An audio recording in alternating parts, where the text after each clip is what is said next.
آبجو اکثر برندهای معروف رو اینجا داره. این اولین هتلیه که من دیدم جزو خدمات رایگانش اون توی بخار داره. شما توی این هتل دنبال خدمات نمیگردید. این دوتا هدیه از طرف هتل به شما هست و با خودتون میتونین ببرین. خیلی از مسافرها اصرار دارن بچه کوچیکو با خودشون ببرن داخل دیسکو. این هتل دوتا پارکابی داره، یکی اینجاست، یکی هم واسه بزرگسالانه که در ادامه میبینیم. اینجا مثلا واسه دندون پزشکیه، دستگاه دندون پزشکی هست اینور. 3 ساعت توضیح میده دیگه خراب کار نمیکنه.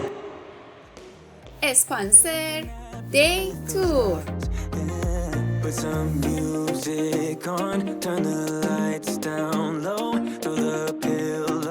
سلام به همه دوستای خوبم، امیدوارم حالتون خوب باشه. من حسام هستم و امروز اومدیم منطقه بلک هتل الا اکسلنس. تشکر میکنم از شرکت دی تور، هماهنگی‌های لازم رو انجام دادن تا این ویدیو رو واسه شما دوستان عزیزمون بسازیم. بریم داخل ببینیم چه خبره.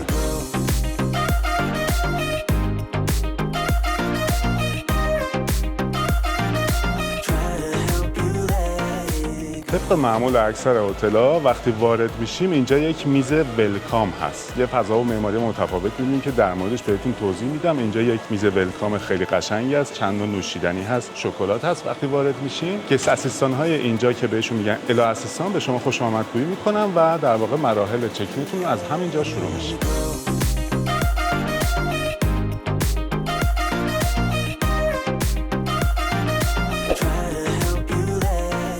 در ادامه سمت چپمون رسپشنه، یعنی قسمتی که شما چکین میشین به همراه پاسپورت و برگه واچر تشریف میارین اینجا. گفتم اینجا یه سیستم گست اسیستان داره که الا اسیستان بهش میگن، یعنی نیازی نیست شما خودتون اینجا بیان. اونجا میشینین، مدارکتون ازتون میگیرن، اون فرمو بهتون میدن، پر میکنین و چکینتون در واقع از این قسمت انجام میشه. توی هتل هم طبق قانون بین‌الملل ساعت 2 بهتون اتاق تحویل میدن و روز آخر ساعت 12 باید اتاقتون رو تحویل بدید. خانم سنا از بخش گست همراه ما هستن. دوستانی که ویدیوهای قبلی ما رو دیدن توی هتل ترانس آتلانتیک هم همراه ما بودن، قبلا اونجا کار میکرد و امسال اومدن این هتل. تشکر میکنیم ازشون. خیلی خوش آمدین، ممنونم.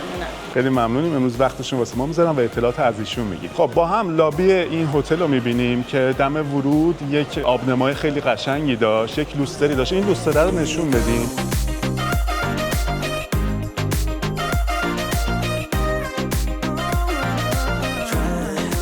اینجا یک لوستر خیلی بزرگی هستش که 17 سال اینجاست و 3.6 تن وزنشه. یک لوستر خیلی عجیب و بزرگیه، زیرش یک آبنماست و دورش این گیاها هستش که یه فضای متفاوتی اینجا میده. جای نشستن مسافرا، دیزاین و طراحی‌های خاصی که اینجا می‌بینیم و ستون‌های خیلی قشنگی که همین دم ورود مسافرا می‌بینن خیلی فضای خاصی داره. اونجا که رفتیم سمت چپ قسمت رسپشن بود، سمت راستش هم قسمت گسته. اینجا رو هم بهتون نشون بدیم. اینجا قسمت گسته، ساعت 9 صبح تا ساعت 12 شب 2 تا شیفت خدمات داده میشه. گفتم سیستم گست اسیستان دارن که اینجا بهش میگن الا اسیستان. از دوستان عزیز ایرانی هم 2 نفر اینجا فعالیت دارن که واسه مسافرای ایرانی در واقع هرچی از دستشون بر بیاد انجام میدن. اینجا یه نقشه هست، نقشه کل هتل که ما الان اینجا هستیم. این ساختمون اصلی از اینجا وارد شدیم. قسمت اتاقات، قسمت ویلاها و امکانات کلی هتل که پارکابی باشه، جای دیگه باشه، با هم میریم میبینیم. شما وقتی وارد میشین یک گروه واتساپی درست میشه از طرف این دوستان گست و توی اون گروه واتساپ یه سری اطلاعات در مورد هتل بهتون داده میشه. یکی از اون چیزا این نقشه هتل هستش که اونجا میفرستن، شما میتونید از روی اون ببینید. تمام رستوران ها، نمیدونم جای تفریح، همش اینجا هست، شماره گذاری شده که از روی این میتونید تعقیب کنید. ما الان از یه طرف شروع میکنیم، کل هتل رو بهتون نشون میدیم و با جزئیات هتل آشنا میشیم.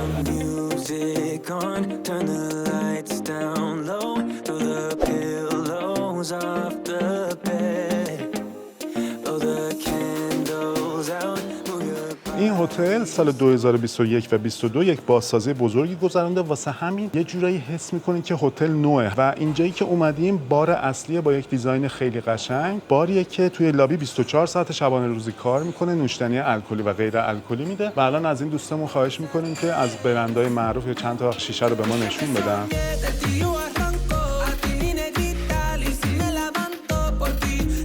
یک منو خیلی بزرگ و با تنوع داره. برای مثال جک دنیل، ما این 4 مدل رو توی اکثر هتل‌ها دیدیم دیگه، این یه چیز اضافه بود من اینجا دیدم. نوشیدنی‌های مختلف، خیلی هاشو من اسمشو نمیدونم، مثلا این لیبل‌ها رد لیبل و بلک لیبل رو ما تو هتل‌های مختلف دیدیم. اینجا گلد لیبل هست، یه نوع دیگه بلک لیبل هست. بازم شیواز 12 ساله، 15 ساله و 18 سالش هم اینجا به صورت رایگانه. الان شیشه‌شو نداشت، گفتم که واسم بیارم. این نوشیدنی من نمیدونم چیه، گفت یکی از گرانترین نوشیدنی‌ها هستش که توی این هتل به صورت رایگان داده میشه. جالبه که آبجو اکثر برندهای معروف رو اینجا داره. 9 تا برند متفاوت آبجو شیشه‌ای اینجا به صورت رایگان داده میشه. یکی از اینها صفر الکل، واسه دوستانی که اصلا نمیخوان الکل در واقع مصرف کنن، باردار هستن یا حالا به هر دلیلی اینو میتونن استفاده کنن. یک آبجو قوطی داده میشه، بقیه شیشه‌ای هستن. 2 نوع ردبول به صورت رایگان اینجا هست، یکیش بدون شکره این و اون یکی ردبول نرماله. چند مدل بازم نوشیدنی دیگه، اینا کنیاک هستن اینجا گذاشتم و کلی نوشیدنی دیگه که اون داخل است، واقعا جا نشد که اینجا بذارید.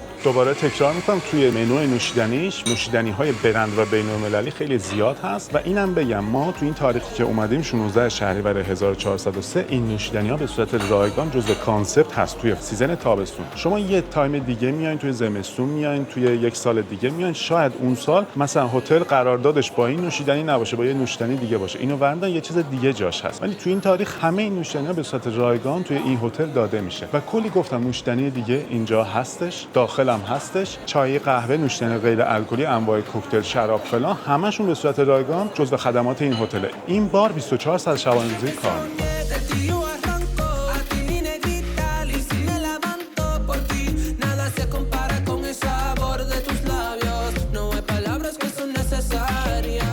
یه چیزی هم در مورد هتل بگم، روی همه میزا QR کدهایی هستش که شما میتونید از طریق اینا.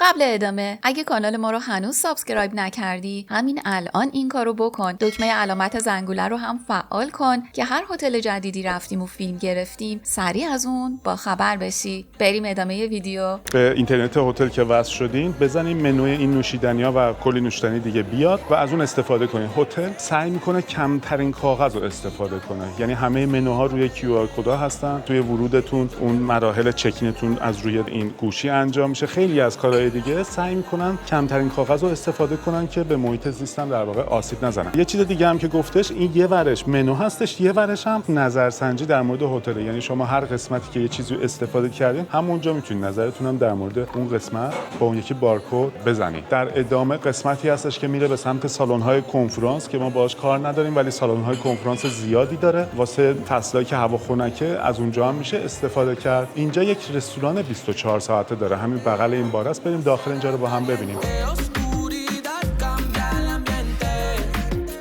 اینجا 2 تا فسیل داره هتل، یکی اینه یکی هم اونه. اینا واقعی ان، درخت واقعیه، البته روش خب یه چیزی زده شده که در واقع موریانه اینا نخوره. این 2 تا 15 الی 23 میلیون سال عمر دارن، این و اون. یه چیز خیلی جالبی، اینجا توضیحاتش هم کامل نوشته.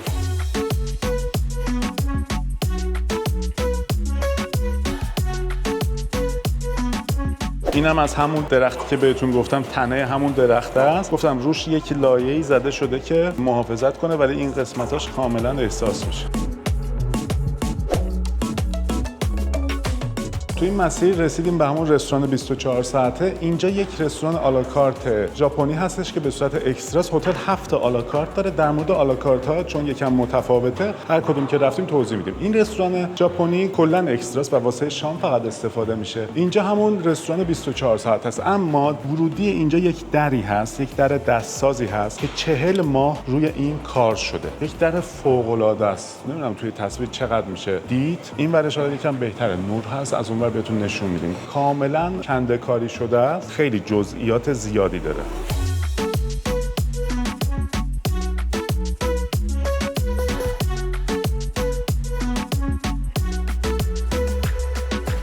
همونجوری که گفتم رستوران 24 ساعت هست اینجا. حالا داخل میریم با هم میبینیم. حالت آلاکارتی داره، یعنی شما از روی منو سفارش میدین واسهتون میارن. ولی همین به محض ورود اینجا چند تا یخچال هست، یه سری چیزای ساده مثل مربا هست، انواع سالاد هست، اینور انواع نوشیدنی هست. اینا هم هستن که شما میتونین از اینا استفاده کنین، هم توی این رستوران هم میتونین این قسمت رو مثلا بیرون از رستوران هم استفاده کنین. مثلا از این شیرا میتونین بگیرین، یا غذای نوزاد هست، میوه هست، از اینا هم میتونین بیرون ببرین از این قسمت فقط. ولی رستوران اصلی غذای اصلیش از روی منو سفارش میدین و اینجا در واقع استفاده میکنین. اینجا 24 ساعت شبانه روزی کار میکنه.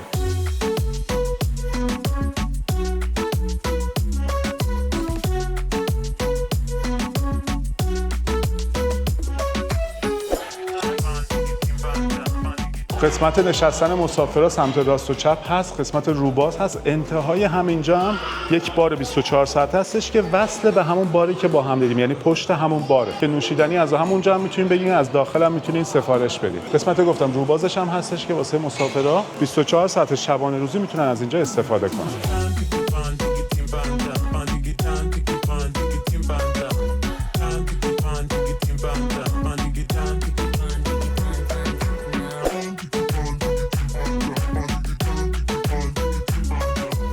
همین رستوران 24 ساعته یه جایی داره که هم به عنوان رستوران استفاده میشه، هم ادامه بار پشت همون بار 24 ساعت هست، یعنی از هر دو قسمت خدمات داده میشه اینجا.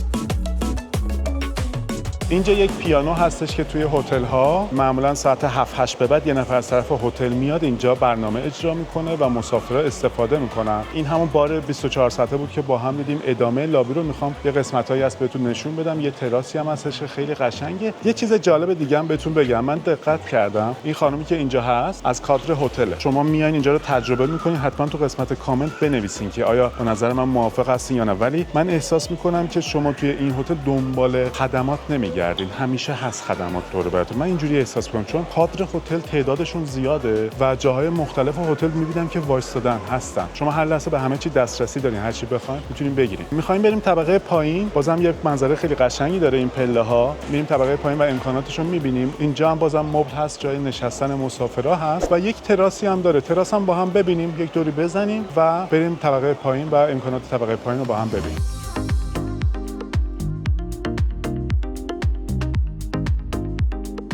گفتم یه تراسی هم اینجا داره که الان زیاد استفاده نمیشه، خب هوا گرمه، مسافرها داخلن، ولی عصر میتونین از اینجا استفاده کنین. این هتل سال 2007 اولین بار افتتاح شده با اسم الا کوالیتی و سال 2017 کلا مدیران و صاحب هتل عوض شده و یک شرکت دیگه اومده اینجا و اسم هتل هم از الا کوالیتی به الا اکسلنس تغییر کرده. این شرکت مجموعه هتل ها نداره، یعنی یه دونه همین هتله، ولی تصمیم داره که تا سال 2029 5 تا هتل دیگه به مجموعه الا اضافه کنه و 5 تا هتل رو هم خریداری کردن هم در حال ساخت هستن که سال 2029 افتتاح میشه.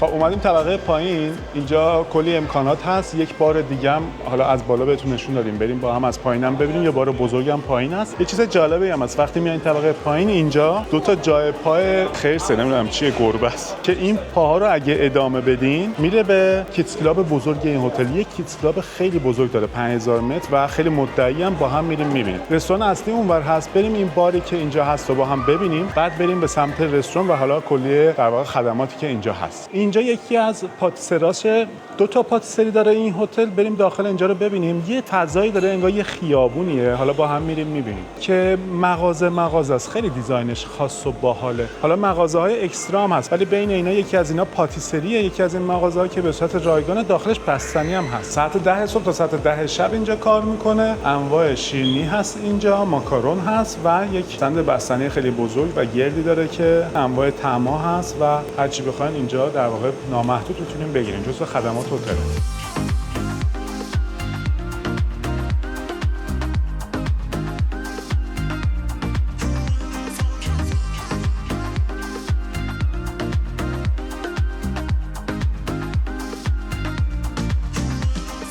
یک بار دیگه هم اینجا هست، اینم تا ساعت 12 شب کار میکنه، از ساعت 8 صبح اگه اشتباه نکنم. منوی نوشیدنیاش مثل همون بار 24 ساعت هست که بهتون نشون دادیم. کل هتل هر باری که هست حتی تا ساحل همه بارها همون منوی نوشیدنی دارن. بریم اینجا این بارم با هم ببینیم.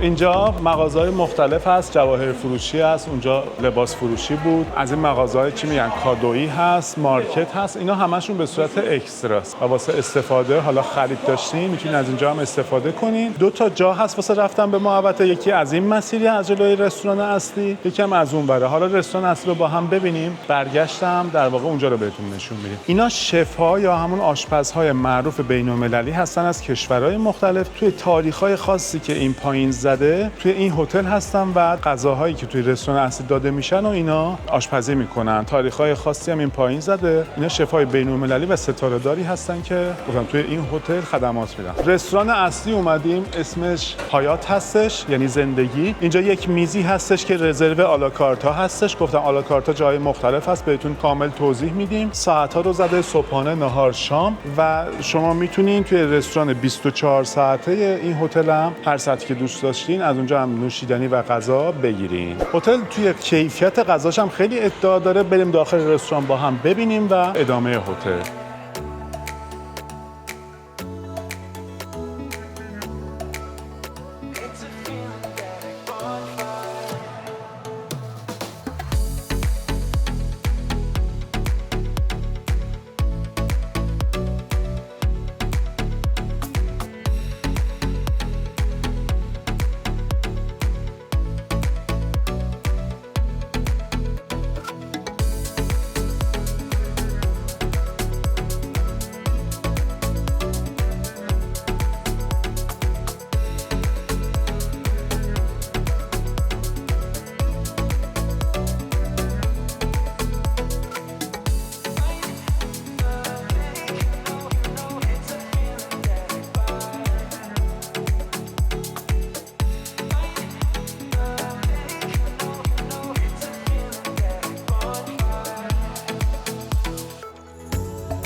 اینجا یه دونه هم رودخونه هست که از اینجا شروع میشه و ادامه داره که با هم میریم. اینجا هم پر از این ماهیای عید ما بهشون میگیم، ماهیای ژاپنی، و اکوسیستمی که اینجا هست و این ماهیا توش زندگی میکنن کاملا طبیعی و مثل رودخونه واقعیه. اینجا محیطیه که مسافران میتونن بشینن و غذاشون رو میل کنن. از این پنکه‌های سقفی هم داره که توی هوای تابستونی که خیلی گرمه مسافرا اینجا میشینن و استفاده میکنن و همون رودخونه هم که بهتون گفتم ادامه داره. به محض ورود پشت رسپشن مانیتورهای بزرگی هستش که توی اونم از همین ماهیا نشون داده میشه و یکی از پروژه‌های هتل هم اینه که چند تا آکواریوم بزرگ توی لابی بذارن و از همین ماهیا هم اونجا بذارن و مسافرا به محض ورود ببینن.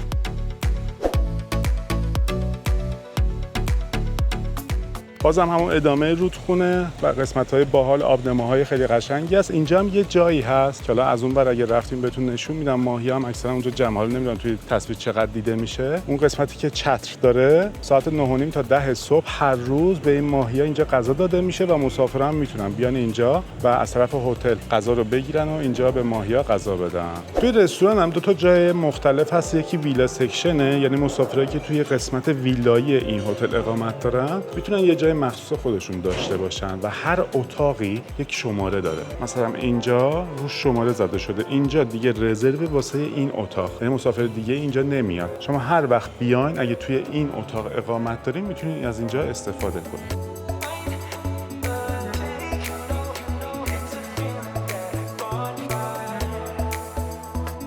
رستوران عصر با هم دیدیم، کیفیت غذاش خوب بود، تنوعش هم خوب بود، کیفیتش هم خوب بود. اینو میخوام بگم. اینجا وقتی از رستوران میایم بیرون سمت چپمون یه دونه عکاسی هست. عکاسی توی همه هتل‌ها به صورت اکستراست، عکسای حرفه‌ای میگیرن. اگه دوست داشتین هزینه‌شو پرداخت می‌کنین و میگیرین. به صورت آلبوم بچه‌ها و آلبوم‌های مختلف هم اینجا هست. بغلش هم یک مارکتی هستش که بازم جزو خدمات اکستراست دیگه. اگه نیازی داشتین میتونین خریداری کنین. آسانسورا میره به سمت اتاقا، قسمت اتاقا با هم می‌بینیم. این پایینم میره به سمت سالن‌های کنفرانس و ورکشاپ‌هایی که هستش. دیگه حالا وارد جزئیات اونا نمیشیم. هتل سالن‌های کنفرانس بزرگ و ورکشاپ‌هایی داره که در صورت نیاز میتونین از اونها هم استفاده کنین واسه جلسات، واسه عروسی، واسه آموزشی. حالا خیلی کارهای دیگه میشه از اینا استفاده کرد. البته به صورت اکستراست، یعنی شما میخواین از اون استفاده کنین باید هزینه‌شو پرداخت کنین، یا اینکه اگه یک گروه خیلی بزرگی هستین اینو وقتی میخواین رزرو کنین باید صحبت بشه. جزو خدمات رایگان نیستش که به همه مسافرا داده بشه. اون بعد وقتی رزرو می‌کنید در موردش صحبت بشه. گفتم اینجا میره به سمت ساحل و برنامه‌های بیرون. ما از اون یکی در میریم چون اینجا در ادامهش اون پاتیسه رو دیدیم، مغازه‌ای که گفتم بهتون، ادامهش یه سری امکانات دیگه است. اینا رو هم ببینیم بعد از اونجا بریم بیرون.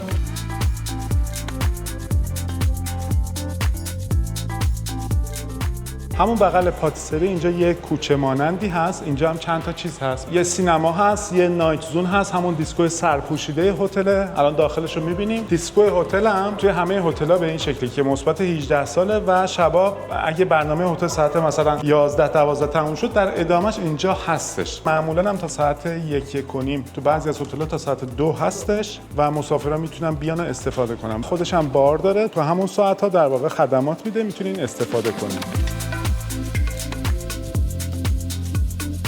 اینجا نوشته که مقدار صدایی که توی دیسکو هست واسه سلامتی گوش خوب نیست و مضره. خیلی از مسافرها اصرار دارن بچه کوچیکو با خودشون ببرن داخل دیسکو. اینکه هتل دیسکوش مثبت 18 ساله این یه بحث دیگه است. اصلا واسه سلامتی بچه‌ها خوب نیست، واسه بزرگسالان خوب نیست، چه برسه واسه سلامتی بچه‌ها. بعضی از خانواده‌ها متأسفانه چون بچه کوچیک همراهشون دارن و جایی ندارن بچه رو بذارن اون وقت شب، میخوان بیان دیسکو با خودشون بچه رو میارن. گفتم از نظر قانونی زیر 18 سال اینجا ممنوعه. جدا واسه سلامتی گوش اون بچه اصلا خوب نیست. اینو خواستم اینجا بگم. روبروی این دیسکو هم یک جایی هست به نام اکسفورد لانچ که ساعت 10 صبح تا ساعت 24 کار میکنه و یه سری خدمات هم اینجا هست. بریم داخل اینجا رو هم با هم ببینیم. یک حالت باری هست که اونم تا ساعت 12 شب کار میکنه. چند تا میز بیلیارد هست. بیلیارد توی این هتل به صورت رایگانه. اینجا چند تا میز داره واسه بازی تخت نرد، پاسور، اینجور چیزا از اینجا میتونین استفاده کنین. یه دونه هم بولینگ داره ولی بولینگش تعطیل شده، کامل دیگه استفاده نمیشه، ولی اونم جاش اینجاست. حالا شاید شما تو تاریخی که اومدین یه سال بعد این ویدیو رو دیدین اینجا کار کرد، اینم بولینگش هم اینجاست. پشت اینجا هم یک سری خدمات دیگه هستش که الان با هم میریم و میبینیم.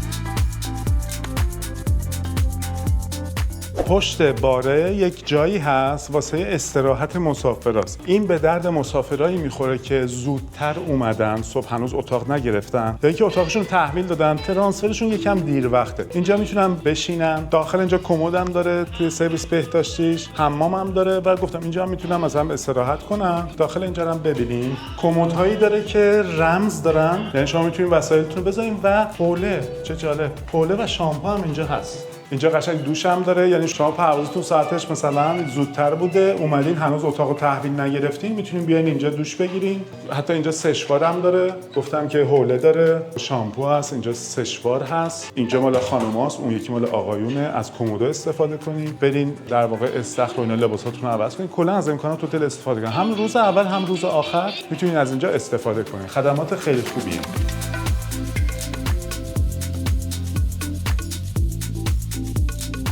اینجا بغلشون هم یه دونه سینما هست. هر روزم ساعت 8 اینجا یک فیلمی پخش میشه. اینم جزو خدمات هتل، به صورت رایگان میتونین بیاین و ببینید.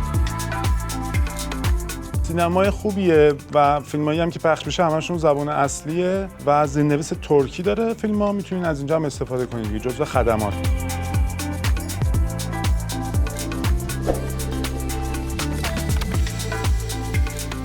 این جای پایی هم که اونجا بهتون گفتم هنوزم ادامه داره و تا کیدز کلاب اینجا میره. بازم اینجا تعدادی مغازه هست که به صورت اکستراست و حالا در صورت نیاز میتونید از اینجا خریداری کنین. و میرسیم به قسمت اسپا این هتل. اینجا هم استخر سرپوشیده، سالن فیتنس و اسپا، یعنی حمام ترک هست. بریم داخل اینا رو هم با هم ببینیم.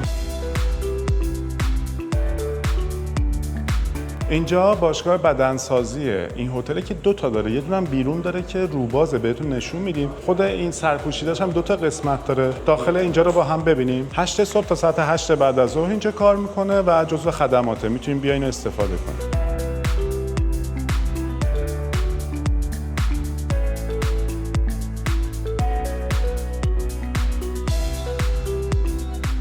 قسمت روبروش هم حالا حالت هوازی داره، تردمیل و اینجور چیزا هست. اینجا یخچال آبم هست و تعدادی هم حوله هستش که اینم جزو خدماته، میتونین استفاده کنین.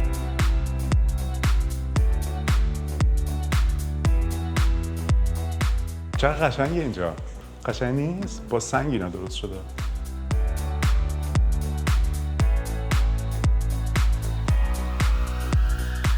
حمام ترکش اینجاست. ویتامین بار اینجا داره، یعنی آب میوه هست و دتوکس هست اینجا، دتوکس های میوه‌ای.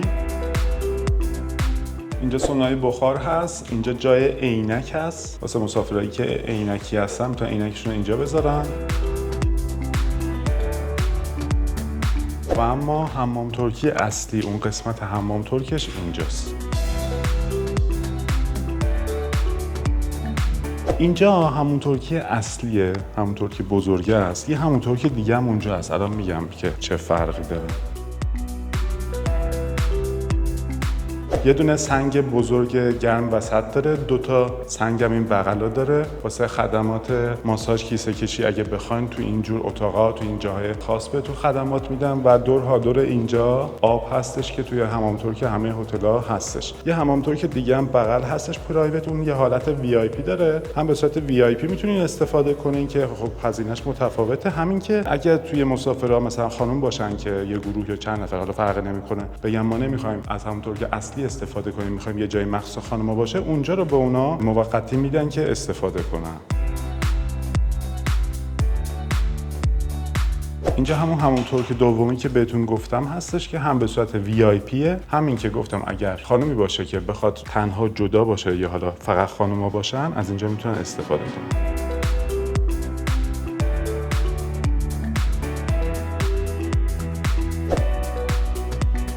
اینجا هم 2 تا سونای خشک داره، یکیش اینجاست که معمولا دماشون فرق میکنه. در ادامهش هم 2 تا دوش اینجا هست با یک جایی که یخ میاد، یخ خورد شده، حالا از اینم میتونید استفاده کنید. و در ادامهش هم اتاق ریلکس هستش که مسافرها بعد حمام میتونن از اینجا استفاده کنن. اینجا یه دونه دسک هست، دسک اسپا.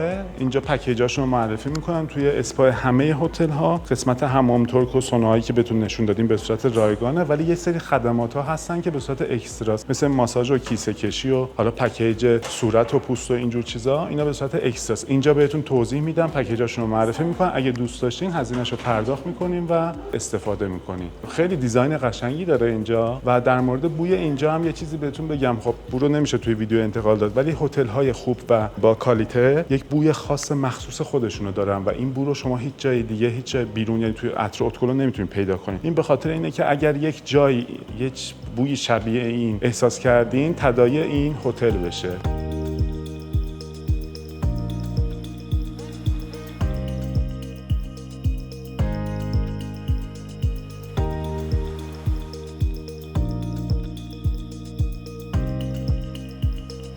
اینجا هم از همون رودخونه‌ای که بهتون گفتم بغل استخر است، یه محیطی مثل اون درست کردن و چند تا از این اتاقک‌ها هستش که اینا هم به صورت اکستراست. اتاقک‌های خاصی هستن که داخل خودشون هم جکوزی دارن، جکوزی‌های اختصاصی مخصوص خودشون که اینجا به صورت اکستراست. اگه بخواید میتونین استفاده کنین. این قسمتی هم که الان اومدیم قسمتیه که کلا اکستراست دیگه. اتاقای ماساژ اینجا هست و همون اتاقکایی که بیرون توی محوطه بود هم بهتون نشون دادیم.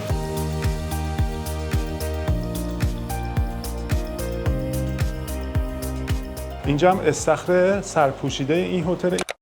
حالا که تا اینجای ویدیو رو دیدی، یه لحظه وقت بذار و اونو لایکش کن تا انگیزه ساختن ویدیوهای بیشتر رو هم به ما بدی. یادت نره کانال ما رو با دوستات هم شیر کنی که با این کارت خیلی خوشحالمون میکنی. این هتل 12 ماه کار میکنه و توی فصلی که هوا خنکه میتونین از اینجا استفاده کنین. البته هتل استخر روباز آب گرم هم داره بیرون، بهتون نشون میدم. روی همه این جاهایی هم که شما میتونین بشینین حوله هستش و واسه استفاده مسافراست. یک باری هم اینجا هست تو همین استخر سرپوشیده که بازم ویتامین باره. توی بارهایی که بغل استخرهای سرپوشیده هست معمولا نوشیدنی الکلی داده نمیشه. یه استخر آب گرم بیرون داریم که توی فصل خنک گرم میشه، اون جدا. این استخر سرپوشیده اینجا که اونم آب گرم میشه، اینم یه قسمتیش از همون پایین میاد بیرون وصله با همون استخر که اینم آب گرمه. یعنی تو همون استخر سرپوشیده جای آب گرم هم وجود داره.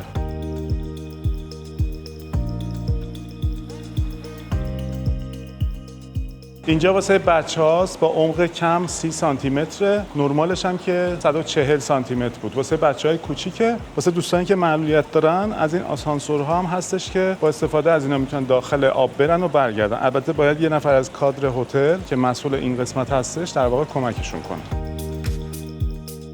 اینجا هم بارشه که ساعت 9 تا ساعت 20 کار میکنه، یعنی 8 بعد از ظهر و نوشیدنی الکلی داده نمیشه. انواع آب میوه هست، چایی و دمنوش‌ها هست و آب میوه همشون طبیعی هستن. همینجا نسبت به میوه‌هایی که توی فصل هست میتونید از اونها استفاده کنید.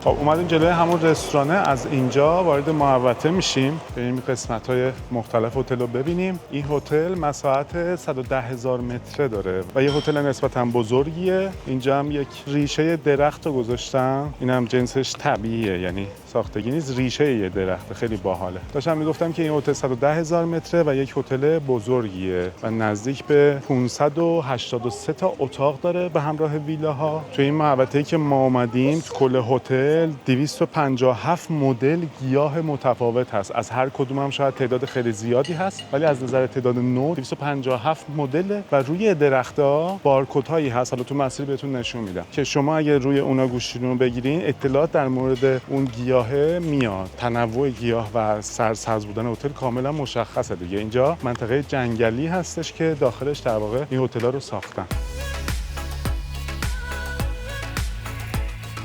این صندلیاش هم باحالن، چوبیا. جا هست واسه بازی بچه‌ها و از این بارکدها اینجا هست. مثلا روی این گیاه هست، روی درخت‌ها هست. این بارکد اگه بگیرین در مورد اینکه این گیاه چیه و چجوریه در واقع نوشته. در کل هتل جزو هتلاییه که به طبیعت و فضای سرسبز و حالا این جنگلی و اینا اهمیت میده و گفتم سعی میکنه کمترین مقدار کاغذ رو استفاده کنه. همه چیزو بارکدی کرده که هر چقدر شما کاغذ زیادی استفاده کنین درخت زیادی بریده میشه. واسه همین بریم ادامه بدیم.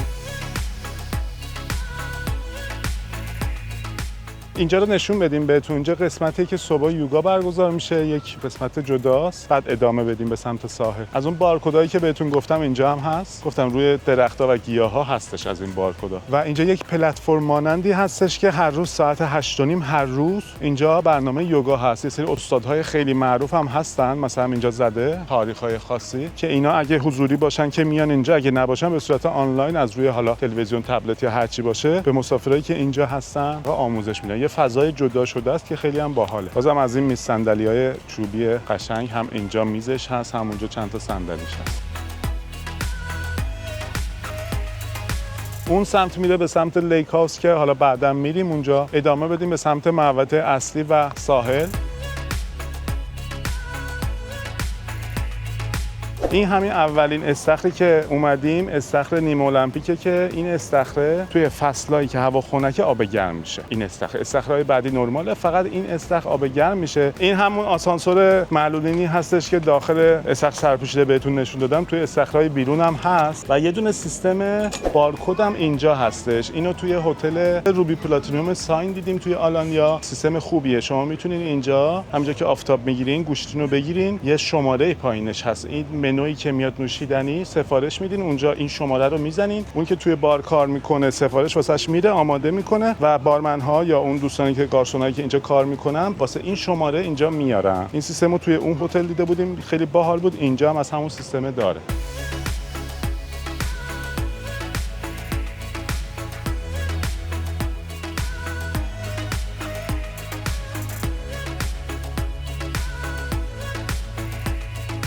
اومدیم رسیدیم به یه جایی که یک آبنمایی هست و جا واسه نشستن مسافرها هست. یک میدون مانندیه. اینجا میوه داره، جزو خدمات رایگان هتل. انواع میوه اینجا هست که شما میتونین بگیرین و استفاده کنین. ساعتاش چیه؟ ساعت 10 صبح تا ساعت 19:30 کار میکنه. گفتم میوه‌های مختلف رو آماده کردن، استاک شده هم هست. هر چقدر که بخواید میتونین از اینجا استفاده کنین. اونجا همون کیدز کلاب بزرگه است ولی یکم بعد میریم. اول اینجا رو ادامه بدیم. گفتم که دو تا پاتیسری داره، یکیش داخل بود، یکیش هم اینجاست. عین همون پاتیسری انواع شیرینی هست، کیک هست، از اینا میتونین استفاده کنین. بغلش هم یک حالت کافی شاپ مانندی هستش که فقط قهوه داده میشه. حالا مارکشو با هم بریم ببینیم و امکانات دیگه که حالا همشو خواهیم رفت. بریم داخل این پاتیسری رو ببینیم.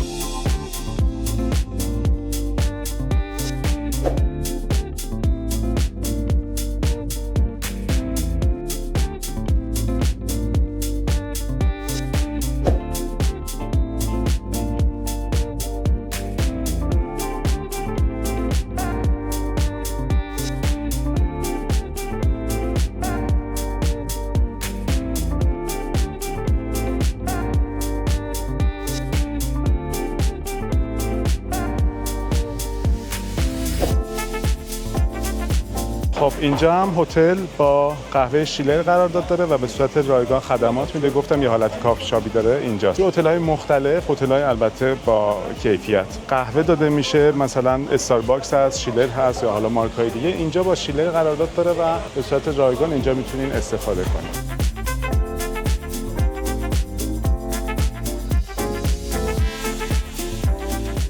همین میدونی که آبنما بود، بغلش پاتیسری بود، همین استند میوه بود و اینجا گفتم کیدز کلاب داره، بریم داخل کیدز کلاب هم ببینیم. بازم اینجا مغازه هست و تا اینا هم به صورت اکستراست ولی خود کیدز کلاب به صورت رایگانه. اینجا جاهای مختلف داره، بازی وی آر داره، اینا رایگانه، خیلی خدمات خوبی است بهتون نشون میدیم. ولی یه پارک آبی مخصوص بچه‌ها هست. این هتل دو تا پارک آبی داره، یکی اینجاست، یکی هم واسه بزرگسالانه که در ادامه میبینیم. پارک آبی بچه‌ها مثل همون استخر روبازی که بهتون گفتم آب گرم میشه توی فصل‌های خنک. اینجا هم چند مدل آب میوه گذاشته میشه، ساعت 11 صبح تا ساعت 18 داده میشه واسه بچه‌ها، میتونین از اینا استفاده کنید. یخچال‌های آب هم همه جای هتل تقریبا هستش که اینا هم به صورت رایگانه و پارک آبی که بهتون گفتم در واقع اینجاست. دوباره میگم اینجا توی فصلایی که هوا خنکه آب گرم میشه، سیستم آب گرم داره.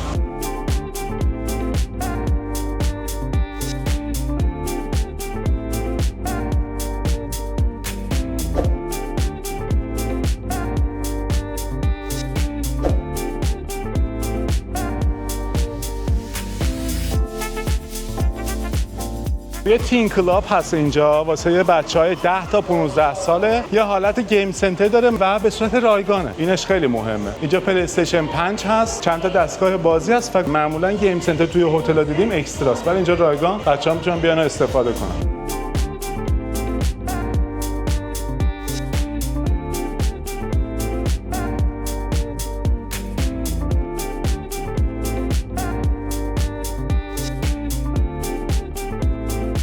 اینجا قسمت ویار هم داره ولی ساعت‌های خاص کاری داره، باید تو اون ساعت‌ها بیاین و از اینجا استفاده کنید. یه تجربه متفاوتیه، ویار هم میتونید استفاده کنید. بازم توی کمتر هتلی، من اصلا یادم نیست هتل دیگه‌ای دیده باشیم ویار. و کیدز کلاب اینجا رو بریم با هم از داخل ببینیم. برنامه‌هاشون رو اینجا زدن، برنامه‌های هفته‌شون و توی سیزن که خیلی شلوغ میشه 50 نفر اینجا کادر داره. یعنی یک کیدز کلاب خیلی بزرگی داره، 5000 متر و حالا امکانات متفاوت که بریم داخل رو ببینیم با هم. همونجوری که گفتم کیدز کلاب بزرگی داره با امکانات زیاد. وقتی وارد میشیم اینجا رو حتی نشون بدیم. قسمتی داره که واسه پذیرش بچه‌هاست، به بچه‌ها دستبند داده میشه. حالا داستانش رو تعریف میکنم که واسه چیه. قسمت مشترک داره و اتاقک‌ها داره. حالا یکی یکی اتاقک‌ها رو بریم ببینیم. از این قسمت شروع کنیم که واسه بچه‌های زیر 4 سال هست، 0 تا 3 سال این قسمته. بچه‌های کوچیک به همراه خانواده میتونن اینجا رو استفاده کنن. در کل این کیدز کلاب برای 0 تا 4 سال حتما باید خانواده همراهشون باشه. یک نفر از اعضای خانواده. 4 تا 12 سال بچه‌ها میتونن تنها اینجا باشن و از امکانات اینجا استفاده کنن. ساعت 10 تا ساعت 11 هم اینجا کار میکنه و از بچه‌ها مراقبت میکنن. بازی‌های مختلف و برنامه‌های مختلف مخصوص بچه‌ها دارن. اینجا 2 تا اتاق خوابم داره واسه همون بچه‌های زیر 4 سال. حتی روی دراشون هم زده 1 تا 3 سال از اینجا میتونن استفاده کنن. تا یه روز اگه بچه‌ها خوابشون بیاد در واقع از این تخت‌ها استفاده میکنن.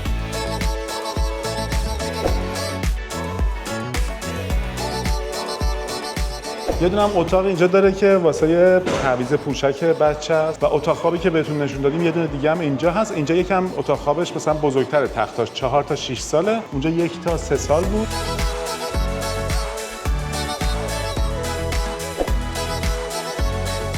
اینجا سرویس بهداشتی بچه‌هاست که طراحی و دیزاینشون کوتاه‌تر و کوچیک‌تره، مخصوص بچه‌هاست.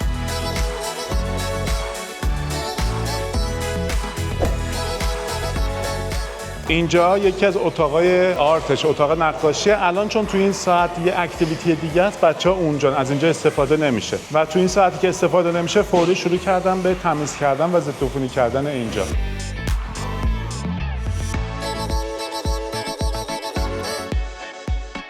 خیلی برنامه‌های خاص متفاوتی اینجا دارن. یکی از این برنامه‌ها مثلا ورکشاپ‌های خاصی دارن. مثلا یه ورکشاپ گذاشته بودن که بچه‌ها اینجا خودشون بادبادک درست می‌کردن با امکاناتی که هتل میده و میرن بیرون خودشون اینا رو استفاده می‌کنن، یا اینکه دستبند درست می‌کنن. یه سری امکانات بازم هتل میده، دستبند درست می‌کنن به همدیگه هدیه میدن. یه همچین برنامه‌هایی هم دارن. گفتم برنامه‌ها رو از همون دم ورود اونجا هست می‌تونین تعقیب کنین، یا اینکه جلو در هر کدوم از این اتاق‌ها یک مانیتوری هستش که روی اون ساعت‌ها و برنامه‌هاشو زده. اینجا اتاق اینتراکتیو دیجیتال گیم روم، بازم ساعت‌های خاصی داره اینجا زده. یک اتاق بازیه که یکم متفاوته. من توضیح بدم. از طریق پروژکتورها تصویرها پخش میشن به اونور و اینور و این تصویرهایی که هستن به صورت زندن. یعنی چی؟ یعنی که شما میتونید روی اینا تاثیر بذارید روی این تصویرها. مثلا بچه‌ها میان اینا رو رنگ میکنن. نمیدونم توی اون تصویر اونور اینجا توپ هست. توی تصویر اونور مثلا سفینه‌های فضایی میاد با این توپ میزنن.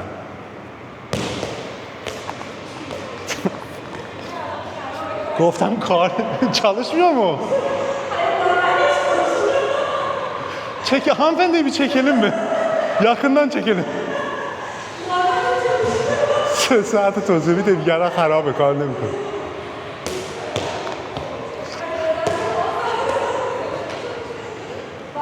یه بازی متفاوتیه دیگه. یه جورایی روی دیوار مثلا نقاشی میکنن در صورتی که رنگی نیست، روی اینا انعکاس پیدا میکنه روی این تصویرها. یه پلتفرم دیجیتالی متفاوتیه که بچه‌ها میتونن از اینجا هم استفاده کنن. خب اینجا رستوران همین کیدز کلاب است که گفتم ساعت 10 صبح تا ساعت 11 شب کار میکنه و بین این وعده نهار و شام اینجا بچه‌ها میتونن استفاده کنن. رستوران کار میکنه و نیازی نیستش که خانواده بیاد با بچه‌ها مثلا چی باشه، میتونن بیان با هم بخورن غذا رو، ولی خود کادر اینجا کمک میکنن واسه بچه‌ها واسه غذا خوردنشون و از این جهت هم خیلی خوبه. یه چیز دیگه هم اضافه کنم که هتل این قسمت کیدز کلاب برای بچه‌هایی که پستونک دارن یا ظرف شیر دارن دستگاه ضد عفونی کننده مخصوص اونا رو هم داره که میتونین از اینجا استفاده کنین. حالا داشتیم اطلاعات میگرفتیم در مورد خمیرهای بازی که اینجا استفاده میشه، در مورد ماسکای خاصی که واسه بچه‌ها واسه تمیز کردن صورتشون، همشون مارکای خاصی هستن که بهداشتی و درجه 1 هستن که به بچه‌ها هیچ آسیبی نرسونه. اینو خواستم اینجا اضافه کنم. در مورد اینم بگم، من توی گست یادم رفت اونجا توی لابی بپرسم، هتل کالسکه رایگان داره و به مسافرا داده میشه و به تعداد زیادی هم دارن. گفتش که به مشکل نمیخوریم. شما اگه بخواید یه فرمی داره پر میکنین کالسکه، میتونین به صورت رایگان بگیرین و طی هفته‌ای که اینجا هستین در واقع استفاده کنین. واسه دوستانی هم که معلولیت دارن ویلچر هم هستش، اون یکم تعدادش محدوده ولی اونم هست به صورت رایگان داده میشه، بدون دپوزیت اینا میتونین از اونم استفاده کنین. اینجا دو تا هم اتاق بازی دیگه داره، یکی اتاق بازی بچه‌هاست، یکی هم لگو. داخل اینجا رو هم با هم ببینیم.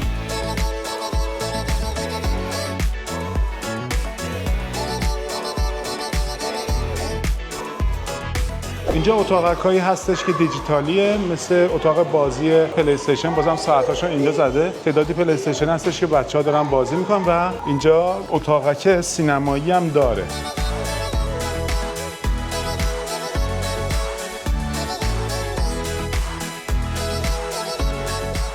یه اتاقک بازی دیگه هستش که اتاقک بازی آزاده، همه چی اینجا هست. بیشتر اینجا من دارم پازل میبینم که بچه‌ها از روی این میزا پازل‌ها رو درست میکنن. یه تیکش هم اینجاست، نقاشی میکشن و حالا بازی‌های دیگه. یه اتاق بازی آزاده دیگه، همه چی اینجا هست. و اما محوطه روبازی داره اینجا که یه دونه آمفی‌تئاتر داره با هم می‌بینیم. یه قسمتی هم داره که جالبه، اینجا بهش میگن قسمت شغل ها. 3 تا شغل هست، مثل آتش نشانی، مثل قسمت بیمارستان، حالا راننده آمبولانس هست و پزشک، قسمت پلیس. اینا شغلایی هستن که بچه‌ها اینجا تعلیم می‌بینن، یه جور شبیه سازی میشه. اینجا مثلا بازی ماشین آتش نشانی هست، اینجا وقتی آتش میگیره توی ساعت‌های خاصی البته اینا برگزار میشه، بچه‌ها اینجا میان، اینا واقعا کار میکنن، شروع میکنن مثلا اینجا رو خاموش میکنن. برای مثال واقعا که اینجا آتش نمیزنن. بغلش اتاقک پلیس هست، اونورش اتاقک پزشکی هست، پزشک میشن، راننده آمبولانس میشن. بچه‌ها توی شرایط خاصی شغلای مختلف رو میبینن.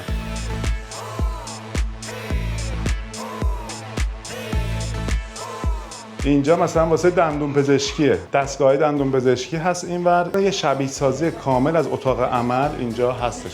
حتی اینجا یونیفرم پزشکی هست، از این دستگاه‌های فشار هست، از این چیزایی که واسه گردن میبندن هست، دستورالعمل‌های پزشکی هست و خیلی چیزای دیگه که میگم شبیه سازی کامل واسه پزشکی واسه بچه‌ها. خیلی امکانات جالبیه. اینجا هم واسه بچه هاست، اتاق پلیسه ولی چیزای آزمایشی اینا هم اینجا هست. لباسای پلیس هست، کلاه پلیس، لباسای پلیس هست اینجا.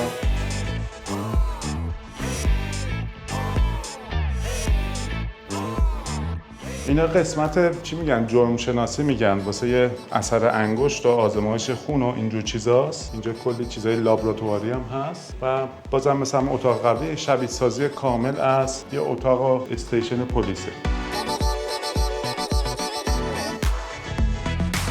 اتاقک لیزر هم به این شکلی که داخلش به شما کلاه میدن، یه سری آموزش‌ها میدن. اتاقک کارآگاهی در واقع، لیزر پخش میشه، بچه‌ها از بین اونا رد میشن، یه سری بازی‌های فکری انجام میدن. اینم یکی از امکانات جالب، یکی از اتاقای این مجموعه هستش که اینم خیلی جالبه.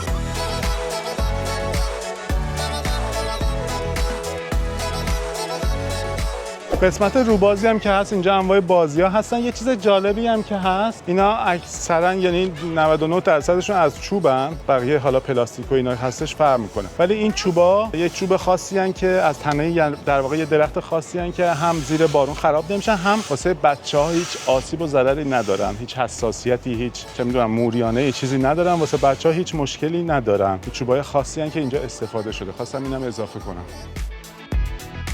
اینجا هم اتاق آتش نشانیه که گفتم اونجا بچه آتش خاموش میکنن. اینجا لباساشون هست، کلاهاشون، لباساشون و وسایلشون اینجا هستش.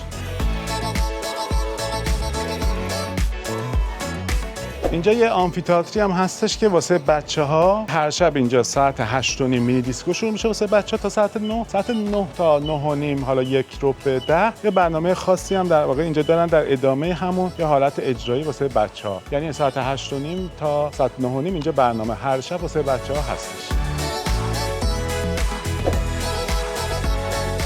اینجا هم آمفی‌تئاتر پشت همین قهوه شیلر که دیدیم اینجاست و معمولا هر شب اینجا یا حالا روزهای خاصی اینجا برنامه هست، برنامه‌های اجرایی و در واقع رقص‌های دست جمعی یا حالا هر اجرایی دیگه‌ای باشه. هتل از اینجا استفاده میکنه. ساعت 9:30 اینجا برنامه شروع میشه. یه جای دیگه هم واسه برنامه‌های شبانش هستش که اونجا رو هم بهتون نشون میدم.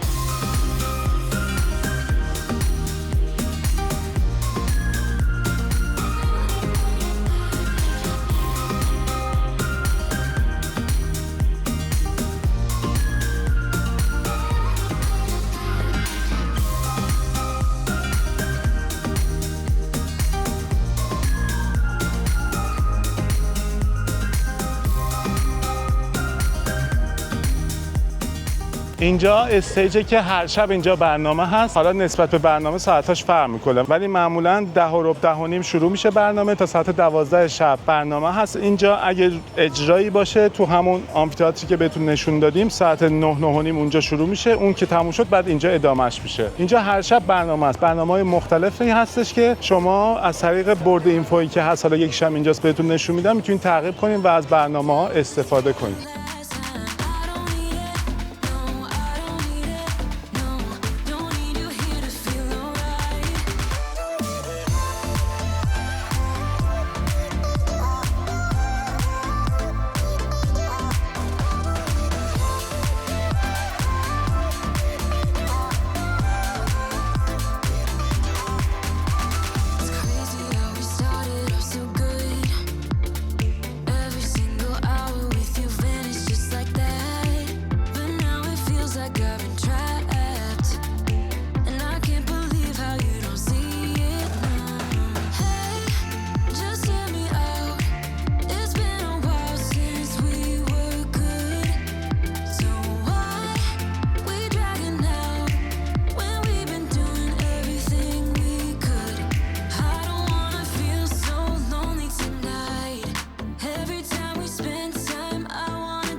یه دونه هم اینجا بار هست، پول باره که نوشیدنی الکلی غیر الکلی داده میشه. اینجا رو هم با هم ببینیم. اینجا هم گفتم پول باره، انواع نوشیدنی‌ها الکلی غیر الکلی داده میشه.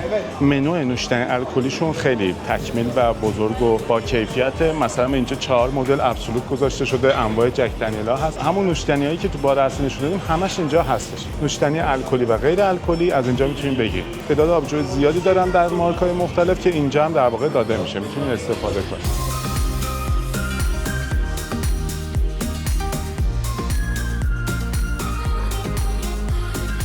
خب هتل 2 تا جا بهتون نشون دادیم که بستنی داده میشه از این بستنی‌های توپی و یه دونه هم اینجا یخچال هستش که بستنی‌های کارخونه‌ای داده میشه. مارک کورنت هست، انواع مختلف، یکی از مارک‌های معروفه و اینجا مارک مگنوم هم هست. مگنوم کلاسیک و حالا مگنوم‌های مختلف، طعم‌های مختلف که اینجا به صورت رایگان هستش و میتونین استفاده کنین. کمتر هتلی از این مارک بستنی داده میشه. بغل اینجا پینگ پونگ هست. اینم به صورت رایگانه، میتونین بیاین و استفاده کنید توی تایمایی که در واقع کار میکنن.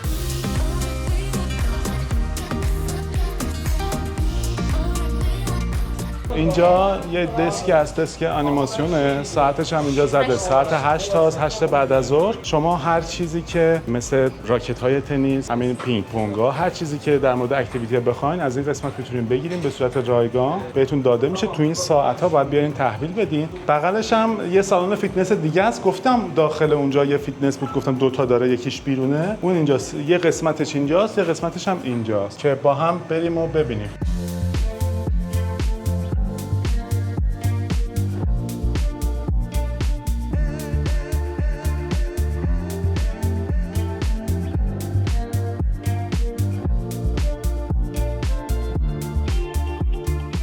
اینجا هم همون ادامه فیتنس، بازم اینجا وزنا هست، از این دوچرخه‌های ثابت هست. این قسمت بیشتر واسه یه ورزش‌های گروهی هستش، مثل یوگا یا حالا هر ورزش دیگه‌ای که هست. البته واسه یوگا یه جای دیگه بود، مثل ورزش‌های خاصی هستش که اینجا برگزار میشه. از اینا هم دارن که آویزون میشن ازش. حالا ورزش‌های خاص گروهی اینجا در واقع برگزار میشه.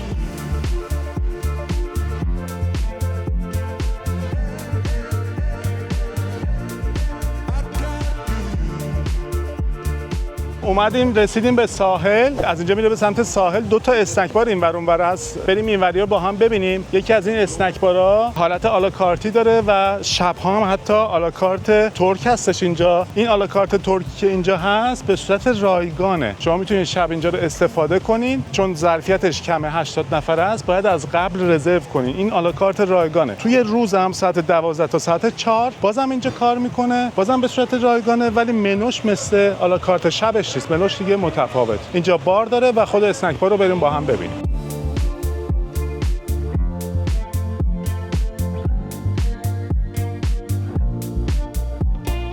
همون توضیحاتی که دادم و خیلی مختصر اینجا بخوام بگم، صبحانه نهار شام داره. نهارش که 12 تا ساعت 4 رایگانه، شامش هم رایگانه ساعت 19 تا ساعت 22 ولی این بعد رزرو بشه از قبل. صبحانه‌ای که اینجا به صورت آلاکارت، اون به صورت اکستراست، اونم بعد رزرو بشه ولی به صورت اکسترا ساعت 9 تا ساعت 11. ولی تو این تایمی که الان ما اومدیم 12 تا 4 بعد از ظهر به صورت اسنک باره که رایگان میتونین استفاده کنید.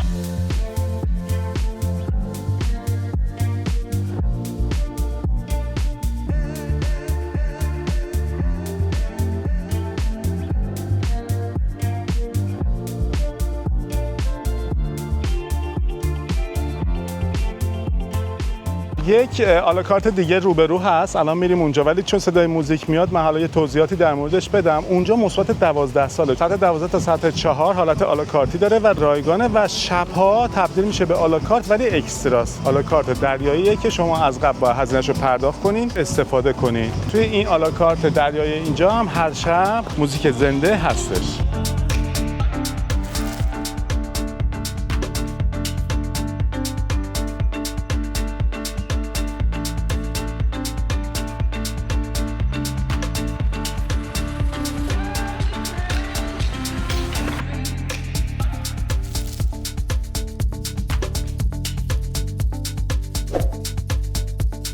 اینجا یه جایی هستش که میز ماننده هایی هست. بعضی از روزا اینجوری نیستش که برنامه خاصی داشته باشه، بعضی از هفته‌ها، بعضی از روزا اینجا بیچ پارتی انجام میشه، پارتی ساحلی انجام میشه و مسافران میتونن بیان استفاده کنن. اگه تو اون برد اینفو دیدین که پارتی ساحلی زده، بدونین که اینجاست جاش. در ادامه اینجا هم چند تا زمین تنیس و فوتبال هستش که حالا هم به صورت رایگان هست هم به صورت اکسترا هست. اون تاریخی که اومدین اطلاعاتش رو از قسمت گست میگیرین که اگه خواستین میتونین استفاده کنین. یه دونه هم والیبال ساحلی هستش که اونم به صورت رایگانه، ولی گروه انیماسیون هتل ها معمولا به این شکلی که توی ساعت‌های خاصی برنامه‌ریزی میکنن و مسافرا به صورت گروهی میان و اونجا با هم مسابقه میدن و بیشتر خوش میگذره. ولی حالت نرمال رایگان شما میتونین از این قسمت هم استفاده کنین.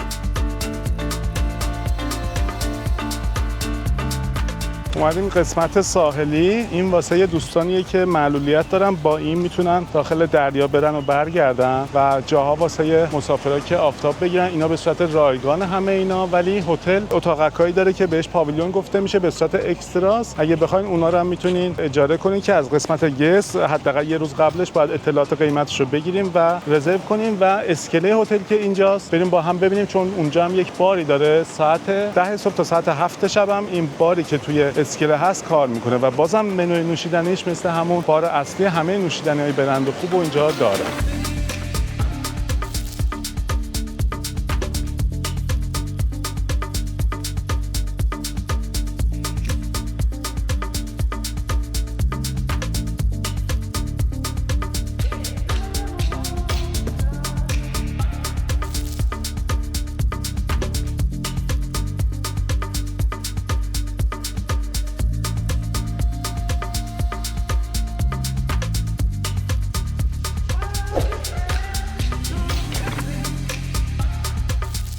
برگشتیم همین جایی که یه ورش میرفت به سمت ساحل، دوتا اسنک بارا بودن این ور اون ور. اینجا یه دسک حوله بود نشون ندادیم، کل اینجا حوله هست، شما میتونید بردارین و استفاده کنین. این هتل کارت حوله نداره و شما هر چقدر میخواین میتونید از اینجا حوله بردارین، اما اینجا نوشته هر یه دونه حوله 3 لیتر آب مصرف میکنه. یعنی چی؟ یعنی شما هر چقدر بیشتر اینجا حوله استفاده کنین بیشتر آب واسه شستشوی این استفاده میشه. واسه همین در صورت امکان از کمترین حوله استفاده کنین. اینو واسه این نوشتم. ولی کارت حوله نداره، شما میتونید هر چقدر بخواید بردارین استفاده کنین، بعد حالا یا همونجا بذارین یا بیارین اینجا بذارین بهتره. گفتم این ور اون ورمون دو تا اسنک بار بود و برگردیم به سمت اتاقا. ما پارکابی رو با هم ندیدیم، پارکابی رو هم ببینیم و ادامه بدیم به سمت اتاقا.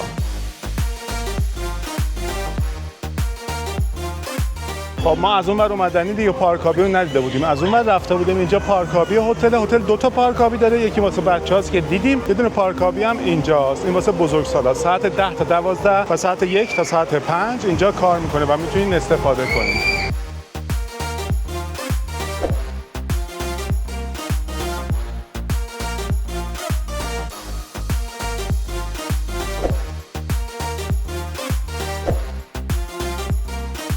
داشتیم میرفتیم به سمت اتاقا. توی محوطه یه جایی هست به نام لیکاس، خواستم اینجا رو بهتون نشون بدم. اینجا همون جاییه که یوگا هر روز صبح برنامه‌اش هست. از این مسیر وقتی ادامه میدیم میریم به سمت اون لیکاسا که اینجا رو بهتون نشون بدیم، بعد بریم به سمت اتاقا.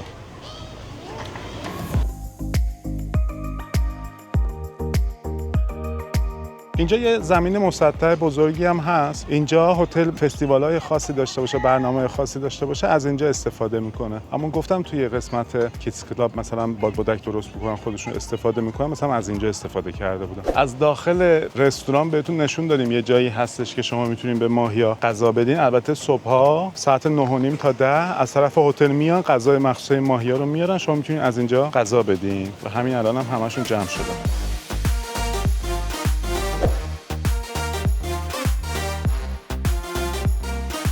اینجا بخش لیکاوس، یه استخر سایلنت هم اینجا داره. همه مسافران، نه تنها مسافرایی که اینجا اقامت دارن، همه مسافران میتونن از اینجا استفاده کنن. اتاقای لیکاوس الان مساعد نیست بهتون نشون بدیم، مثل اتاقای استانداردی هستش که در ادامه با هم خواهیم دید. از نظر امکانات یکم حتی از اونها کوچیک‌تره. ما ویلاهای جدایی داریم، اینا شبیه ویلا هستن ولی ویلا نیستن. اینا داخل هر در واقع بلوک یا هر ساختمون اینجوری بهتون بگم 4 تا اتاق، 2 تا پایین و 2 تا بالاست، ولی ویلاها خب جدا ویلا هستن. اینا مثل اتاقای استانداردن، هم سووی ماپ دارن طبقه پایین که مستقیم به استخر وصلن، هم گاردن ویو دارن و هم پول ویو دارن طبقات بالایی که به سمت استخر هستن. اینجا 3 تا آلاکارت دیگه هست، یکیش اینجاست، 2 تاش هم طبقه بالاست. اینا همشون به عنوان آلاکارت که شب کار میکنن به صورت اکستراست، ولی این طبقه پایینیه بازم ساعت 12 تا ساعت 4 مثل اسنک بار بازم کار میکنه و جزو خدمات رایگان میتونید استفاده کنید. اینا همونایی ان که گفتم سووی ماپ هستن، از اینجا مستقیم راه دارن. طبقه بالاشون پول ویو هستن، اونایی که پشت هستن هم گاردن ویو گفته میشه. دوباره تکرار میکنم این استخری که اینجاست مخصوص این اتاقا نیستن، همه اتاقایی که تو ساختمون اصلی هم هستن میتونن از اینجا استفاده کنن. استخر سایلنت دیگه اینجا.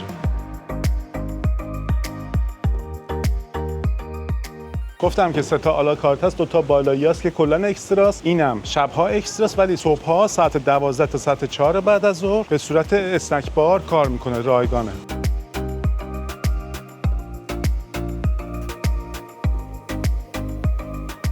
اینجا وقتی کار میکنه توی این اسنک بار، این قسمت رقص هست، اینجا موزیک زنده برگزار میشه و رقص تانگویی که اینجا اجرا میشه یکی از اون خانم ایرانی هستن و یک اجرای خیلی خوبی هستش که اونجا موزیک زنده است و همین قسمت در واقع رقص اجرا میشه.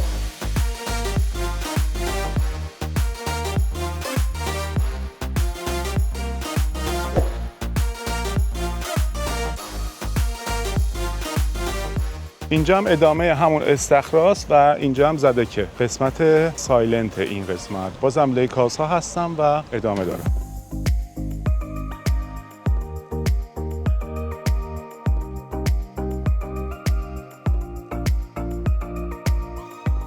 داریم میریم قسمت ویلاها رو با هم ببینیم. 7 تا ویلا هست توی این هتل که هر ویلایی واسه خودش از این سیستم باگی که از کنارش رد شدیم الان از اونها دارن و به صورت اختصاصی واسه اون ویلا باگی داده میشه. هر کاری داشته باشن توی هتل میتونن با اون باگی برن و بیان، با رانندش البته. گفتم 7 تا ویلا داره. ما داریم میریم سلطان ویلا، بالاترین ویلایی که هست اونجاست و 2 تا از اون ویلا هستش که ما یکیشو می‌خوایم به شما نشون بدیم. این ویلایی که اومدیم شماره‌اش 5006، یکی از بزرگترین ویلاهاست. اسمش سلطان یعنی همون سلطان خودمون دیگه، پادشاه. یه سری امکانات خاصی داره. اینجا واسه اقامت 10 به اضافه 2 یعنی 12 نفر میتونن اینجا اقامت داشته باشن. یه ویلای خیلی بزرگه، بریم داخلش رو ببینیم. نکته جالبش اینه که مسافرای این ویلا حتی توی رسپشن هیچ کاری ندارن، چکیناشون هم اینجا انجام میشه. خیلی سیستم متفاوتی دارن.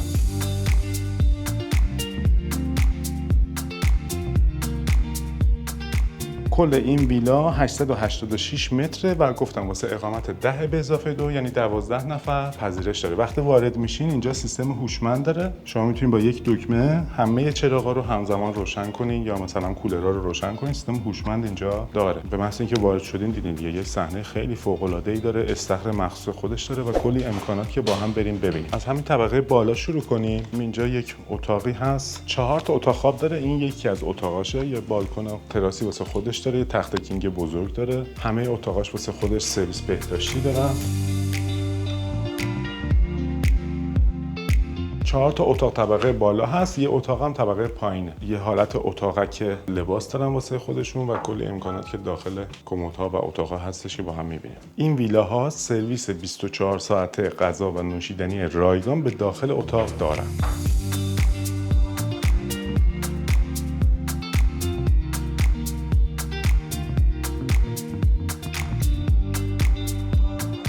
یه اتاق دیگه‌ش هم اینجاست، بازم یه اتاق بزرگه، یه سرویس بهداشتی، یکم متفاوت‌تره. واسه خودش تراس بزرگ داره. تراسش ویو داره به محوطه خود این ویلاه. این استخری که پایین است، حالا از پایینم بهتون نشون میدیم. این واسه فصل‌های خنک سیستم آب گرم هم داره. یه جکوزی هم اون گوشه داره که الان کار نمی‌کنه. استخر مخصوص خودش که روبازه و سیستم آب گرم داره، خیلی باحاله.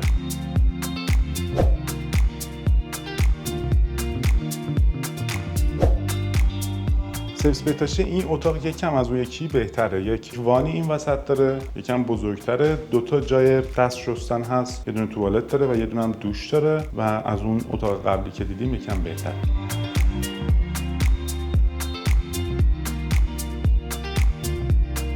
دو تا اتاق دیگه دقیقاً قرینه اینا اونجا هست. یکی اونجا یکی اونجا، چون عین همن دیگه داخل اونا نمیریم که ویدیو طولانی‌تر نشه. بریم طبقه پایین رو با هم ببینیم. اینجا گرونترین محل اقامت این هتله. بین ویلاها و بین کلا اتاقا از نظر قیمتی لول بالاترین و گرونترینشه. اتاقایی که تو ساختمون اصلی هست اونا رو هم بهتون نشون میدم. اینجا یک سالنی داره، یک سالن خیلی قشنگ، بزرگ، مانیتور بزرگ داره، یه سرویس نشستن داره، اونجا هم یه سرویس مبل دیگه داره و وارد محوطه میشیم با هم میبینیم.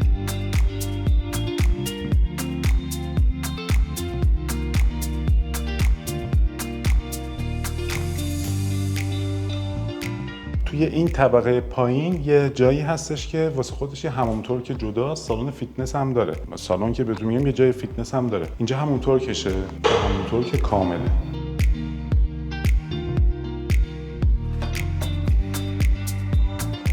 اینجا قسمت ورزشی که بهتون گفتم هستش که تردمیل داره، از این دوچرخه‌ها داره و 3 تا از این دمبلا هم هست. اینجا سونای خشکشه و این ور یه دوشی داره. کلی هم اینجا شامپوی بدن و سر و از این ژلا هست.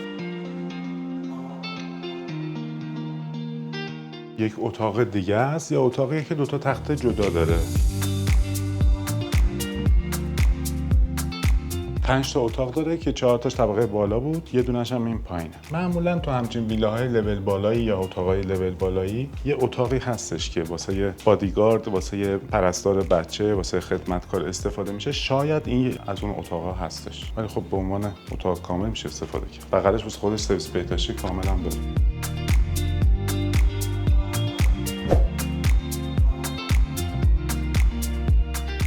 اینجا یه دونه هم آشپزخونه داره، آشپزخونه کامل جدا، کامل مثل خونه، همه چیزم داره. یخچال سیمنس بزرگ با فریزر، اجاق داره، دستگاه قهوه داره، از این کپسولای عالمه هست اینجا، ظرفشویی داره، فر داره، ماکروفر داره، همه چی داره دیگه. یک اتاق کامله.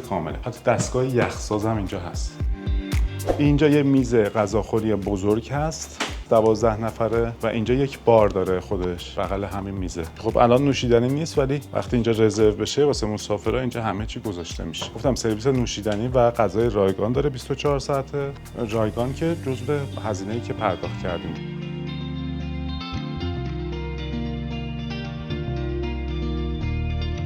و اما محوطه‌اش هم اینجوریه دیگه، یه استخر بزرگ داره. گفتم این استخر آب گرم میشه توی زمستون. محوطه خیلی قشنگ و بزرگی داره، جا واسه آفتاب گرفتن داره. بازم یه میز بزرگی این وسط داره و اون گوشه هم یک جکوزی داره که الان استفاده نمیشه، خاطر همین بسته است. ولی اگه مسافر اینجا رزروش کنه و بخواد واسش راه میرسه.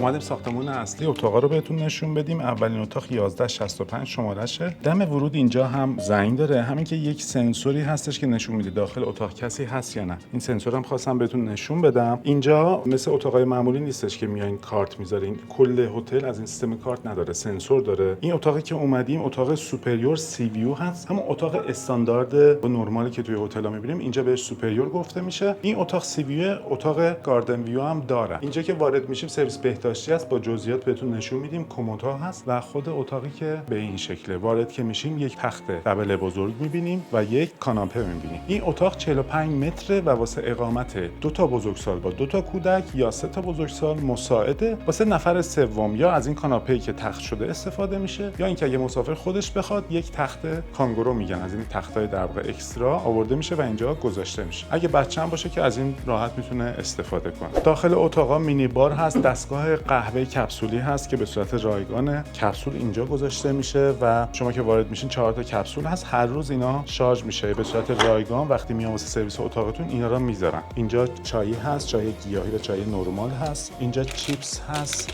بیسکویت هست و یک آجیل هست، اینا هم به صورت رایگانه. کتری هم اینجا هست اگه بخواین آب جوش بیارین واسه چای‌ها، اینا به صورت رایگان بود. و مینی بار اینجا هم به صورت رایگانه. داخل مینی بارش هم شکلات گذاشته میشه، آب میوه گذاشته میشه، 2 تا آبجو گذاشته میشه، کوکاکولا، فانتا، آب و این نوشیدنی که اینجا هست همشون به صورت رایگانه. هر بار که میان واسه سرویس اتاقتون اگه از چیزی استفاده کرده باشین جاش گذاشته میشه. یه چیزی در مورد اتاقم بهتون بگم. اتاق‌هایی که گاردن ویو هستن، چرا حالا اینجا بهشون گاردن ویو میگن؟ همون لند ویو هستش، چون رو به باغچه و جنگل هست، رو به سرسبزی هست، رو به گاردن هست، بهش میگن گاردن ویو. و سی ویو که رو به دریا. حالا ویو بهتون نشون میدیم. داخل اون اتاقای گاردن ویو 2 تا تخت جدا از هم هست همشون و وقتی یک زوج میان این تختا رو به هم میچسبونن، کاور روش رو عوض میکنن، مثل این میشه. ولی اتاقایی که سی ویو هستن دوشکشون کلا 2 نفر است. اینو خواستم تاکیدم بگم. داخل اتاقا از این کیفا گذاشته میشه، کیفایی ان که شما میتونید همراه خودتون ساحل که میرین حوله ببرین، وسایلتون رو ببرین. از این کاورا گذاشته میشه.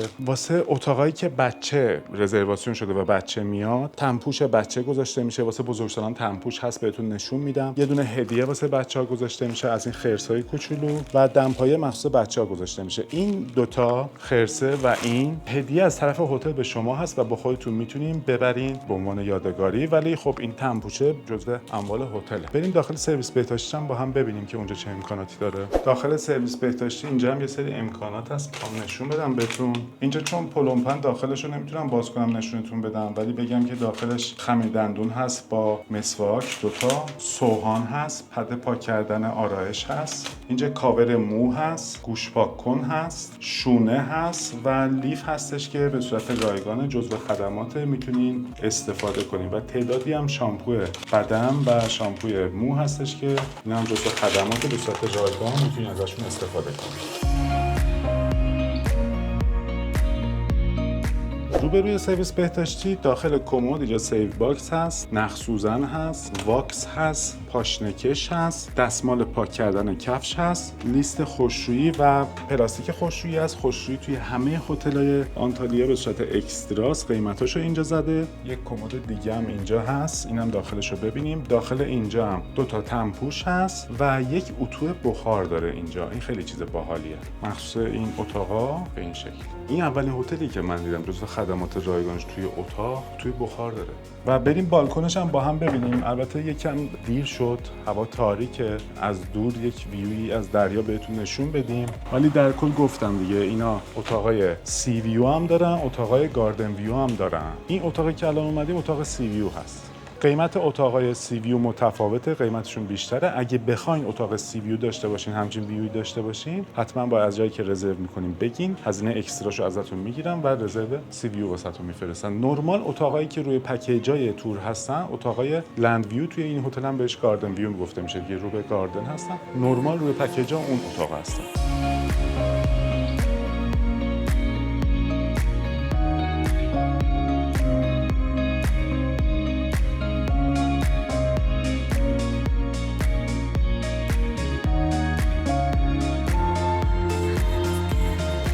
اتاق بعدی که می‌خوایم نشونتون بدیم 1469 شمارشه، اتاق دوبلکس فامیلیه. اینجا 2 نوع فامیلی داره، یه فامیلی هم داره که دوبلکس نیست، نرماله، اون کورنر میگن. از نظر تعداد اقامتی اینا مثل اینه، فقط اینجا دوبلکس اونجا نرماله. اینجا سرویس بهداشتی هست، بهتون نشون میدیم. کمدها هست، وارد که میشیم اینجا 2 تا تخت تک نفره هست با یک کاناپه و طبقه بالا هم یک تخت 2 نفره هستش که الان در ادامه با هم میریم میبینیم. بقیه امکانات مثل مینی بار، دستگاه قهوه، همش مثل اتاق قبلی که با هم دیدیم. اینجا زیر پلاس، دیگه وارد جزئیات نمیشیم که ویدیو طولانی تر نشه.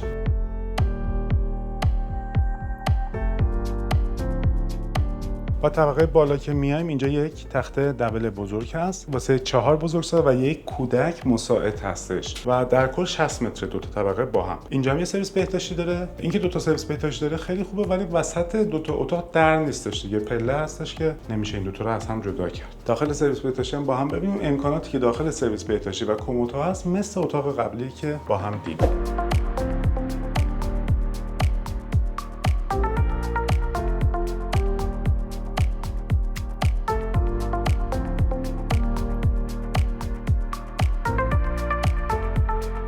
اتاق بعدی که می‌خوایم بهتون نشون بدیم یک سویت 2509 شماره اتاقه. پرستیژ سویت هست اسمش، که یه دونه تو کل هتل هست و توی لول‌های اتاقا از همشون بالاتر و گرونتره و تو کل هتل یه دونه هست. اینجا 375 متره و واسه اقامت 4 نفر به اضافه یک مساعد هستش. وارد که میشیم اینجا یک آشپزخونه جدا داره که با جزئیات بهتون نشون میدیم. طبقه اولش یک سالن داره، سالن نشیمن که سرویس مبل داره، تلویزیون بزرگ داره، سیستم قهوه‌اش اینجاست، از این کپسولیاست. اینجا میز اتو داره، خود اتو اینجا هست، میز ناهارخوری اینجا بود. این دستگاه قهوه‌ای که اینجا هست با اون دستگاه قهوه اتاقای معمولی فرق میکنه، هم کپسولاش هم خودش.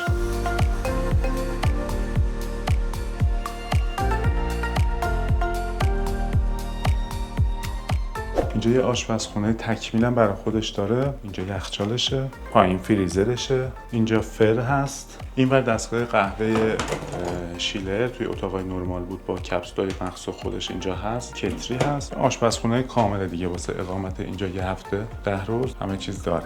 یه سرویس بهداشتی که فقط توالت داره، طبقه پایین هست که دوش نداره و طبقه بالاشو با هم بریم و ببینیم.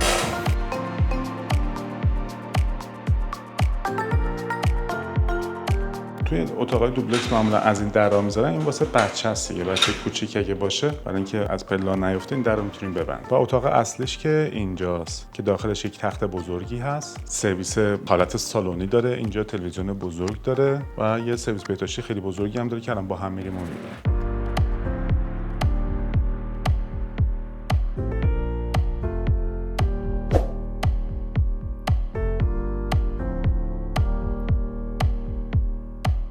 روبروی همون اتاق یه اتاق دیگه هم هستش که واسه خودش یه سرویس بهداشتی بازم جدا و اتاقش هم کاملا جدا هستش. دو تا تخت تک نفره و یک سالن هم اینجا هستش که یک مبل با مانیتور و در واقع همون تلویزیونش.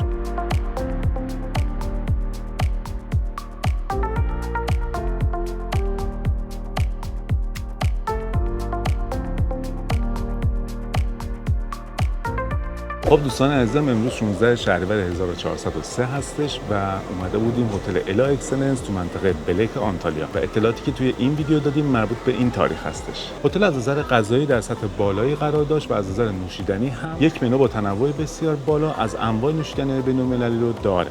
هتل به خاطر کیدز کلاب بزرگ و مجهزی که داره واسه خانواده‌های بچه‌دار انتخاب خیلی خوبی هست. از نظر پارکابی هتل هم برای بچه‌ها و هم برای بزرگسال‌ها سرسره‌های جداگانه داره و آب گرم بودن پارکابی بچه‌ها توی فصل‌های خنک جزو نقاط قوت این هتل. هتل سیستم گست اسیستان داره که توی این هتل بهش الا اسیستان گفته میشه که کادر حرفه‌ای و تعلیم دیده‌ای داشت. اینم اضافه کنم که هتل به خاطر داشتن یک بازسازی بزرگ و کامل حس بودن در یک هتل نو و جدید رو میده. لوکیشن هتل همونطوری که گفتیم تو منطقه بلک قرار داره و از نظر دسترسی به مرکز شهر یکم فاصله داره. اینا نظرات ما در مورد این هتل بود. شما هم طی فیلم با ما هتل رو دیدین. خوشحال میشیم که نظراتتون رو توی بخش کامنت ها واسه ما بنویسید. ما ویدیوهای کامل با دتای کامل رو توی کانال یوتیوبمون میذاریم. کوتاه شده این ویدیوها، نظرسنجی‌ها و یه سری استوری هم توی پیج اینستاگراممون میذاریم. خوشحال میشیم که ما رو هم توی یوتیوب هم توی اینستاگرام تعقیب کنین و ما رو به دوستاتون هم پیشنهاد بدید. دوستان اصرار دارن که توی ویدیوها در مورد قیمت هتل ها هم بگیم، چون قیمت هتل ها نسبت به تعداد نفرات و تاریخ متفاوت هستش. میتونید از طریق دایرکت پیج اینستاگرام با ما در ارتباط باشین و اطلاعات درست در مورد شرایط خودتون از ما بگیرید. از شرکت دی2 تشکر میکنم. هماهنگی لازم رو انجام دادن تا این ویدیو رو واسه شما دوستان عزیزمون بسازیم و از شما دوستان عزیزم تشکر میکنم که تا آخر این ویدیو همراه ما بودید. تا ویدیوی دیگه و هتل دیگه، خدا نگهدارتون.